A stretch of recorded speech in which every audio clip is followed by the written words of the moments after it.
Oi, quarto ano! Que alegria receber vocês aqui mais uma vez. Eu sou a professora Mauriele e tô muito animada, porque começou um mês novo, a primavera chegou com toda a força, trazendo chuva, muito legal, não é verdade? E no mês de setembro a gente aprendeu muita coisa legal, não é mesmo? Sobre deslocamento, localização, a gente aprendeu a importância do Sol e da Lua para os viajantes lá de antigamente, para eles se orientarem. A gente aprendeu também o tanto que as condições mudaram devido à tecnologia.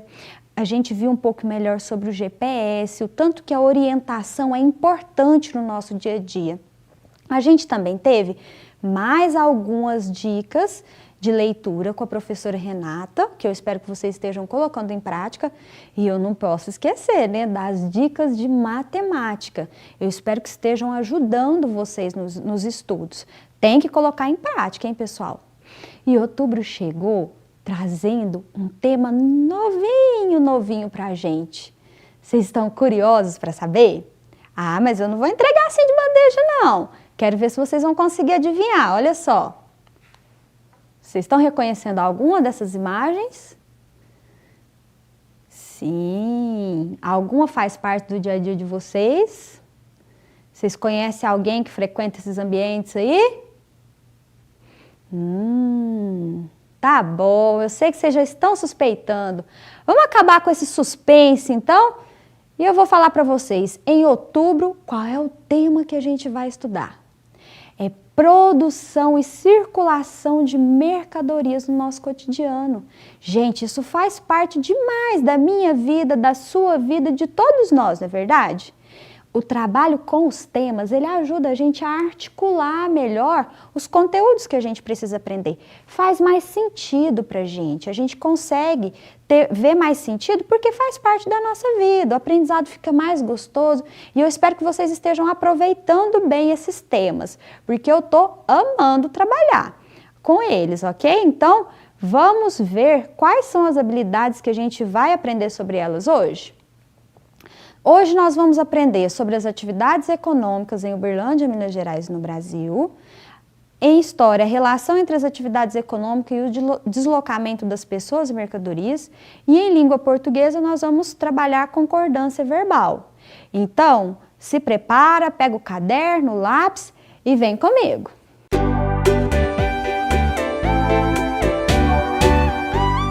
Gente, vocês viram umas matérias, umas manchetes circulando muito aí nos jornais esses dias, que chamou a atenção? Essas aqui, ó. Preço do arroz em São Paulo tem maior alta acumulada desde 2008, diz a associação. Disparada do preço do arroz é resultado de tempestade perfeita, diz produtor. Preço do arroz pode subir ainda mais em São Paulo, diz a associação. Por que o arroz está mais caro? O que todas essas manchetes têm em comum? Muito bem, o aumento no preço do arroz. Aumento que foi tão alto que pegou os consumidores de surpresa, um susto danado. Não é verdade? O arroz é um produto que está na mesa de todos os brasileiros. Mas, ó, não foi só o arroz que aumentou de preço não, hein? Também o óleo de soja, o leite e seus derivados pegou os consumidores de surpresa. Aí, você deve estar pensando na sua casa. Professora, o que eu tenho a ver com isso? Eu não trabalho, eu não trago renda para minha casa. O que eu tenho a ver com preço de mercadoria? Você tem tudo a ver com isso porque você é um consumidor e consumidor tem que estar antenado, sim, tem que saber o que está acontecendo. Por exemplo, você sabe qual é o caminho que esse arroz, esse óleo e esse leite percorre até chegar na sua casa? Você sabe, por exemplo, você conhece o grão de soja, de onde deriva o óleo de soja? Você sabe quem são as pessoas que trabalham para esse produto chegar na nossa casa? O trabalhão que dá para isso tudo estar ali nas prateleiras do supermercado? Isso tudo a gente vai aprender nas nossas videoaulas nesse mês de outubro. Viram quanta coisa? E para começar, Hoje nós vamos falar sobre um prato que é querido pelos brasileiros. Ai, eu amo o arroz com feijão, aquele arroz branquinho cozido na hora, aquele feijão cozido na hora. Ai, é gostoso demais, não é verdade? Sim, e eu encontrei uma reportagem maravilhosa que conta a origem, quando é que começaram a misturar o arroz com feijão, porque isso não existiu sempre e nem é comum a outros lugares no mundo. Isso é uma característica tipicamente nossa. Pessoal, e dessa vez nós vamos ter um leitor especial dessa reportagem para nós. Teve um coleguinha que aceitou fazer a leitura da reportagem para nós e eu quero agradecer ele nesse momento. É o João Paulo, filho da professora Gislene Mendonça, lá da EMEI Cora Coralina. Ele vai fazer para nós a leitura da reportagem e eu quero que vocês utilizem as estratégias de leitura da professora Renata, tá? No momento que ele for fazendo a leitura da reportagem. Fiquem atentos, ligadinhos e vamos prestar atenção. O arroz com feijão é tipicamente brasileiro. Só Cuba tem um prato semelhante chamado moros e cristianos, que consiste em feijão preto e arroz cozido juntos. Mas o hábito de combinar os dois grãos separadamente não é tão antigo quanto parece. Especula-se que o prato tenha se popularizado no final do século XIX, quando o arroz ganhou espaço na alimentação brasileira, substituindo as farinhas de milho, de mandioca. No norte e nordeste, a farinha ainda é uma base alimentar muito forte e compete com o arroz, disse Ricardo Maranhão, coordenador do Centro de Pesquisas em Gastronomia Brasileira da Universidade Anhembi Morumbi.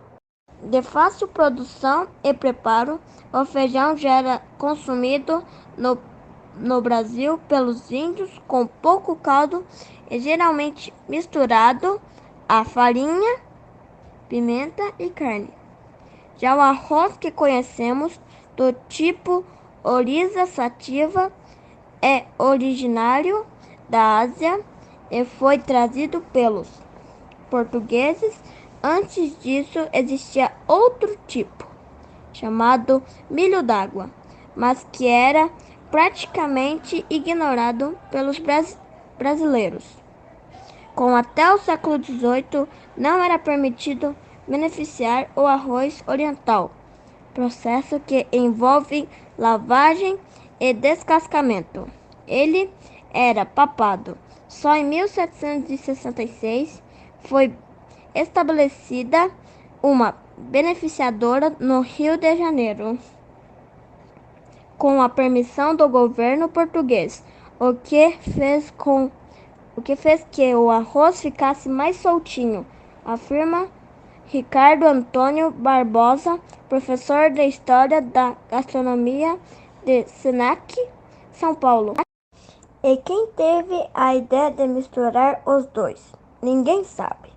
Uma das hipóteses levantada pelo pesquisador brasileiro Luiz da Câmara Cascudo, 1898-1986, em seu livro História da Alimentação no Brasil, é a de que o arroz com feijão começou a ser consumido em 1808 com a chegada de Dom João VI, que introduziu o arroz no Rancho dos Soldados. De qualquer forma, a mistura é a fonte de nutrientes e evita até cárie, ou seja, um sucesso de nutrição e de sabor. E aí, pessoal? Gostaram da reportagem? Viram só? Qual foi a informação que chamou mais a sua atenção? O que você achou mais interessante? Eu confesso que eu já sabia que arroz com feijão era um prato nutritivo, mas que evitava cárie? Eu não sabia. Mais um motivo para eu comer arroz e feijão. E, gente, vocês viram quanto conhecimento a reportagem traz para nós? Um texto rápido, fácil de ser lido e com muito conhecimento. Mas agora vamos observar mais de perto alguns aspectos? Bom, lá embaixo da manchete, no título secundário, ou a gente também chama de linha fina, vocês ativaram o conhecimento prévio quando leu lá sobre o prato típico da cultura brasileira, que é uma mistura das culturas indígena, asiática e europeia? Vocês conseguiram fazer conexão com aquilo que a gente já estudou sobre a formação do povo brasileiro? Ah, viram? Então, essas culturas e a cultura africana compõem a formação do nosso povo brasileiro. Então, por isso que arroz com feijão é considerado um prato tipicamente brasileiro, porque tem influência dessas culturas na sua formação. E a cultura africana tem influências em outros pratos. Bom, aí vamos observar agora a lide, que é aquele primeiro parágrafo, ou os primeiros parágrafos lá da reportagem, do texto jornalístico, que traz mais algumas informações para o leitor e que tem a função de prender a nossa atenção para a gente poder continuar lendo a reportagem até o final. Eu ressaltei algumas palavrinhas, alguns verbos.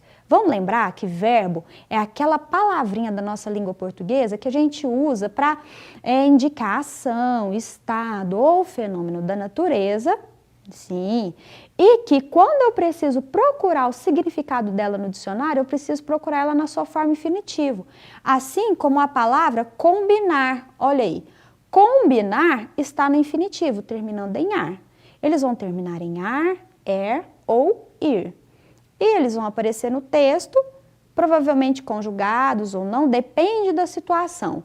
O que a gente precisa entender é quando usar o verbo e de que forma usar o verbo, a forma mais correta para a frase ficar concordando direitinho. Então, a pergunta é, quem concorda com o verbo? Vamos ver. Quem é tipicamente brasileiro? O arroz com feijão. Tempo presente, verbo no singular. Porque arroz com feijão é o nome do prato. Apesar de serem 2 itens, o nome do prato ele é singular, ok? Quem tem um prato semelhante? Cuba. Cuba tem, ok? Presente. Ganhou. Quem ganhou espaço na alimentação brasileira? O arroz. O arroz ganhou, porque ele ganhou lá no passado. Substituindo as farinhas de milho e mandioca. Quem está substituindo as farinhas de milho e mandioca? O arroz. Quem diz? Ricardo Maranhão. Então, os verbos, eles precisam estar certinho na frase. Mas para a gente colocar isso em prática e vocês entenderem de uma maneira melhor ainda, eu trouxe um diálogo e nós vamos ter que completar esse diálogo. Olha só. Devido ao distanciamento social, Ana agora só conversa com seu avô por videochamadas. E as conversas são sempre animadas. Oi, vovô, o que o senhor hoje? Ela está perguntando para ele. E olha só, o verbo que a gente vai ter que colocar aqui é fazer. Mas o senhor fazer hoje não está certo. Como é que a gente vai ter que conjugar, colocar esse verbo aí? O que o senhor fez hoje? Muito bem. Aí, ele responde. Hoje eu... Então, vamos ter que completar com os 2 verbos, cantar e dançar. Se é uma coisa que ele já fez no passado, então ele vai falar como eu cantei e dancei ouvindo as músicas que eram sucesso na minha juventude. Sério? Não acredito que eu... O verbo é perder. Eu perdi. Não acredito que eu perdi essa. Então, vejam que tem que concordar com o tempo, com a pessoa a quem ele se refere. Adoro ouvir músicas antigas com o senhor. Aí ele responde para ela, o verbo ficar. Ele vai falar para ela como? Fique tranquila. Estou separando uns vinis excelentes para Ó, depois vem juntos. O verbo é ouvir. Então, nós, para nós ouvirmos juntos. Isso, assim que tudo melhorar. Maravilha! Tchau, vovô, se cuide. Tchau, Ana, se cuide também. Então, quando vocês fizerem leituras, presta atenção como é que o verbo está sendo usado na frase. Assim, vocês vão compreendendo e vão aplicando nas suas produções de texto também, ok? Pessoal, nossa, parece que eu tô sentindo um cheirinho de café. Que cheirinho mais gostoso! Vocês gostam de café também? Ah, eu gosto. E esse é outro alimento que faz parte da mesa do brasileiro, não é verdade? Ah, é muito difícil chegar numa casa e não ter café. Vocês já viram a fruta lá no pé? No pé de café? Vamos conhecer? Olha que coisa mais linda, gente, as frutinhas no pé de café. É muito bonito, não é? Mas olha só, eu vou mostrar para vocês agora duas imagens que mostram a colheita do café. Uma do século XX, a outra do século XXI. A primeira que a gente vai observar é a mais antiga, do século XX. Vai mostrar para nós o processo de colheita do café. Observa com cuidado que depois eu vou fazer uma perguntinha para vocês, ok? Então vamos lá, primeira imagem. Ó, colheita do café na década de 1930. Essa imagem faz parte do acervo do Museu do Café. O que vocês estão vendo aí? Muito bem, temos homens e mulheres que estão trabalhando, usando, olha os instrumentos que eles estão usando. Tem enxada, tem sacos, tem peneira. Sim. Tá. Observou? Posso mostrar a próxima? Então, agora é uma imagem da colheita de café atualmente, nos nossos dias de hoje. Vamos lá. E aí, gente? O que vocês estão vendo nessa imagem? Máquinas trabalhando. Olha o operador da máquina lá dentro, dirigindo. Sim. Observou bem? Então tá. Então agora me responde. O que você viu de grande diferença entre a primeira imagem e a segunda? Ah, na primeira tinham muitas pessoas trabalhando. E a segunda tinha o quê? Máquinas. E tinha muita gente? Não, né? Só o operador da máquina. Não tinha aquele tanto de gente. Isso, pessoal, mostra como os processos tecnológicos, né, os equipamentos tecnológicos, as máquinas, conforme elas foram chegando no campo, as pessoas foram perdendo o trabalho. Não era mais necessário aquele tanto de mão de obra para fazer aquele trabalho. Aí, o que aconteceu? A gente já estudou isso, lembra? O êxodo rural. Sim, as pessoas saíram do campo e foram para a cidade para poder trabalhar na cidade. Um grande número de pessoas. Então, à medida que o campo foi se tornando mais tecnológico, mais maquinário, as pessoas foram trabalhar na cidade. Viram só como que tudo está ali, ó, interligado? Bom, a gente viu um processo só da etapa de produção daquele cafezinho que a gente conhece, que chega na nossa casa. Mas agora, que tal a gente conhecer todas as etapas de produção? Olha só. Consumo, embalagem, transporte, moagem, torrefação, a classificação dos grãos, preparo da terra, o plantio, manutenção das plantas, colheita, descascamento, controle de pragas. Observa bem essas etapas, dá uma olhada em tudo. Isso, no maquinário, em cada ilustração de cada etapa. Observou bem? Então, agora a gente vai organizar, classificar essas etapas do início até o final. Vamos lá? Então, pessoal, vamos lá? Vejam só. daquelas etapas de produção, por onde vocês acham que a gente deve começar? Sim, primeiro o produtor vai ter que preparar a terra. Muito bem, essa é a primeira etapa. Preparou a terra, o que ele vai fazer? Ele vai plantar as mudas. Muito bem. Plantou as mudas, preparou a terra, plantou as mudas e agora? Agora ele tem que dar manutenção nas plantas, isso. Manutenção é cuidar, gente, é cuidar, água e aquilo que precisar para a planta crescer forte e dar frutos bonitos, de qualidade. Depois da manutenção, o que vocês acham que a gente vai colocar? Qual é a próxima etapa? Muito bem lembrado, controle de pragas, né? Por causa as pragas, os insetos, né? Senão eles podem estragar a planta. Então, controle de pragas. Aí depois do controle de pragas, o que vem? Preparou, plantou, cuidou, tirou as pragas, o que faz? Agora a gente vai colher. Muito bem. Colhemos o nosso café. Qual vocês acham que é a próxima etapa depois de colher o café? O que tem que fazer com aquela frutinha lá?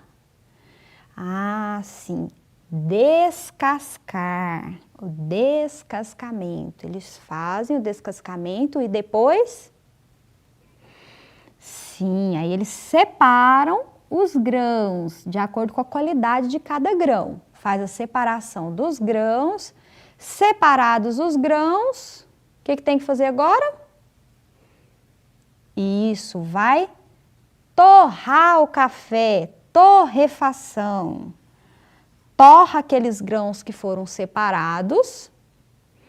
Aí depois de torrar, muito bem, aí vai moer, vai para moagem. Isso, aí moeu, já tá aquele pó mais fino, o que vai fazer com aquilo? Sim, vai embalar, muito bem. Vai embalar o café, depois de embalado, isso, transporte, ele vai ser transportado, levado aos supermercados ou lojas que vendem esse café e, por fim, nós vamos consumi-lo. Muito bem. Pessoal, vocês se lembram, lá na aula 17, que a gente falou sobre os 3 setores de atividade econômica? Vamos relembrar eles e ver se a gente consegue identificar esses 3 setores presentes ali nas etapas do café? O setor primário, ele é responsável pelas atividades ligadas ao cultivo e extração da matéria-prima. Então, é a primeira etapa. O setor secundário, ele é responsável pelas atividades de transformação da matéria-prima em produtos, maquinários, bens de consumo. Aí entram as indústrias, a construção civil e o artesanato. E o setor terciário são as atividades de comércio e prestação de serviço. Bom, é simples. Então, vamos tentar ver se a gente consegue perceber essas etapas, esses setores presentes nas nossas etapas de produção do café? Vejam só.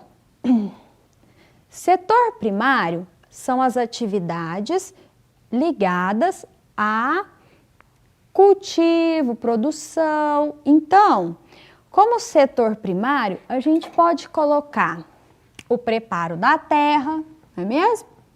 Setor primário, o que mais? Plantio da muda. Sim. A manutenção das plantas. Isso, controle de pragas. Até a colheita. Então, tudo isso faz parte do setor primário, que é a primeira fase da produção do café. Setor secundário, aí a gente já vai transformar essa matéria-prima. Matéria-prima qual que era? Aquela frutinha linda que a gente viu lá no pé. Aquela fruta tem que virar uma outra coisa. Ela passa por um processo de transformação. Então, vejam só, isso vai acontecer lá na indústria. Ela vai passar pelo processo de descascamento, processo de moagem também faz parte, torrefação, embalagem. Tem mais algum? Classificação dos grãos, isso mesmo. Segundo setor, muito bem.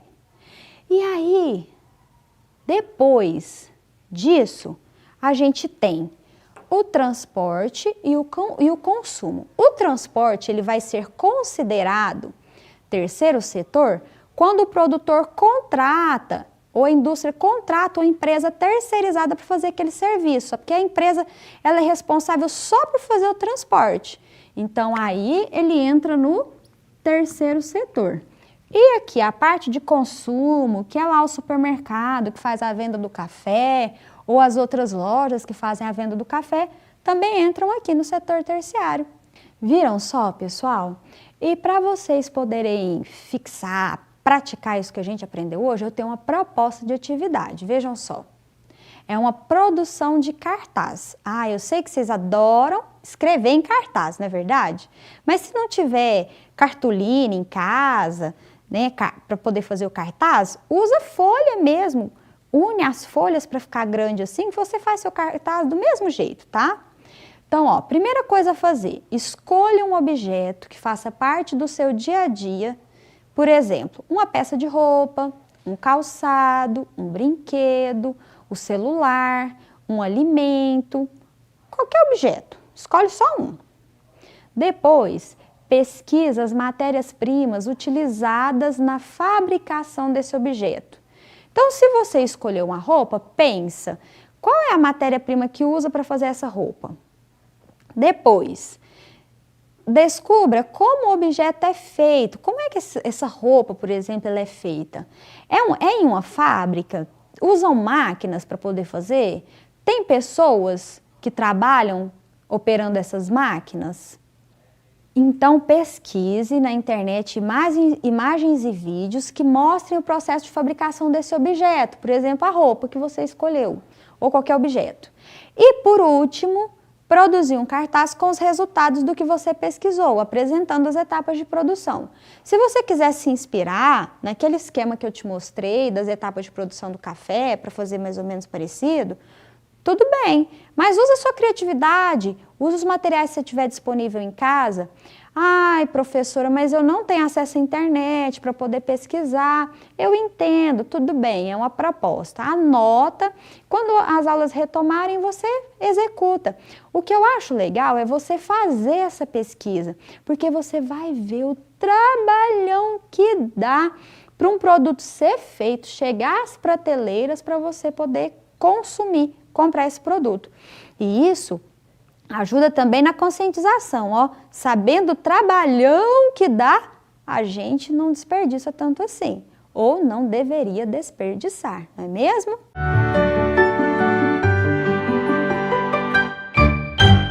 Pessoal, eu espero que vocês tenham gostado muito desse tema que a gente iniciou hoje. Ele promete, hein? A gente vai aprender muita coisa legal. Coloquem todas as dicas em prática, tentem executar as propostas dentro do limite de cada um, da realidade de cada um, ok? Mas continuem participando. Hoje a gente viu sobre as etapas de produção do café e é legal conhecer como esses produtos são feitos e produzidos, não é verdade? A próxima aula tem muito mais coisa vindo aí. Não deixe de acompanhar. Execute as atividades e lembre de devolver para a escola, hein? Para o professor poder corrigir. Não vai acumular atividade em casa, hein? Tchau!